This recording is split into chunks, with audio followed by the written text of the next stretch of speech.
In first place this year for the Big 12 in college football, I'm taking the Arizona Wildcats, and believe it or not, I think they actually have a good shot to go undefeated. I have them going 12-0, 9-0 in conference. I think Noah Fafita, he's going to have a top 10, maybe even possibly top 5 player in college football type of year. They have an easier schedule than a lot of the other teams in the conference. I'm a believer in Arizona this year. At number 2, we have Oklahoma State going 11-1 and 9-0 in conference play. I definitely think Mestemaker will be a Heisman finalist. But in the conference championship between Arizona and Oklahoma State, I do think Oklahoma State would win this game narrowly.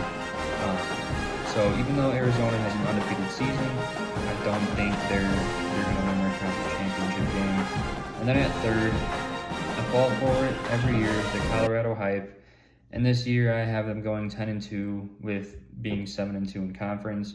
I absolutely love their secondary. I think they can fly around the field. They're all ball hawks. And they do have an easier schedule than they've had in years past. I think in a crowded conference in, that 3 to 9, maybe even 10 range, they could have a chance to come out on top in third place out of that group. In fourth place, we have Kansas State going 9-3, as well as 6-3 in conference. I think this is just a classic Kansas State team that's going to be in and out of the top 25 all year. At number 5, we have Kansas going 8-4 and 6-3 in conference. They have a very easy conference schedule. That's the only reason why they're roughly a game above some of these other teams that you'll see that are 7 through 10 in my rankings here. At number 6, we have BYU, that's 8-4 and 6-3. LJ Martin, not LT. He's a baller. He's definitely going to have to carry that offense. They have some tough road games, so even though they might be more talented than Kansas, arguably, I do think due to tiebreakers, they will fall short at 6th. At number 7, we have Baylor going 7-5 and 5-4 in conference. They're very talented, they're very competitive, but they just need to finish games. They haven't proven in the past few years that their talent rises up to the occasion when it matters most, and I think that's going to be the same story for them this year. Now, number 8, we have Texas Tech going 7-5 and 5-4 in conference play. The roster turnover hurts a lot. They definitely won't be the same team they were last year. They still have a great defense, and I think that'll carry them to another bowl game appearance. At number 9, we have Houston going 8-4 with all 4 of those losses happening in conference play, going 5-4. They are just a high-energy offense. They are going to be super fun to watch.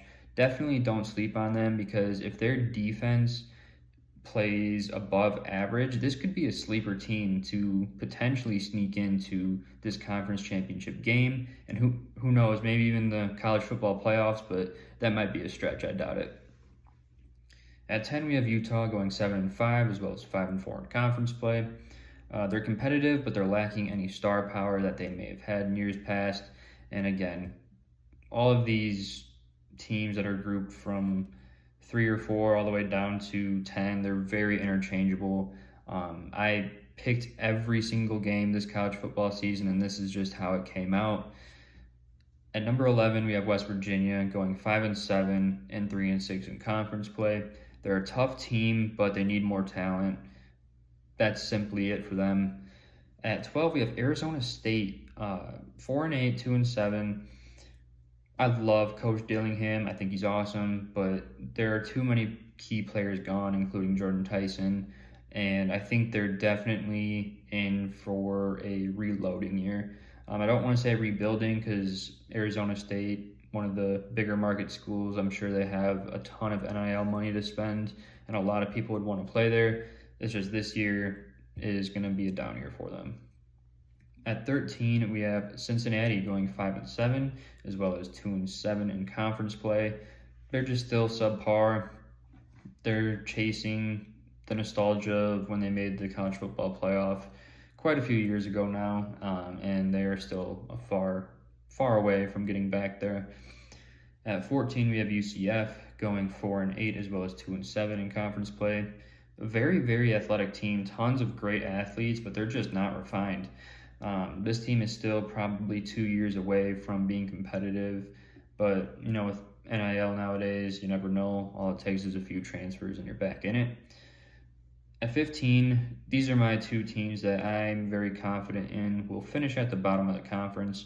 First of which is TCU, going 2-10 and winless in conference play. They just had a terrible offseason. This could be their worst season in program history. They did not fill the holes that they needed to. Sorry, TCU fans. I like TCU in general, but this year is not the year.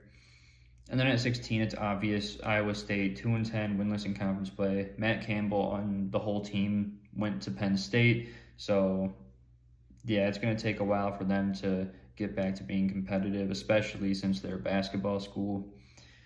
So that's my Big 12 predictions. We'll see how accurate it is. Love God, love others, love yourself. Peace.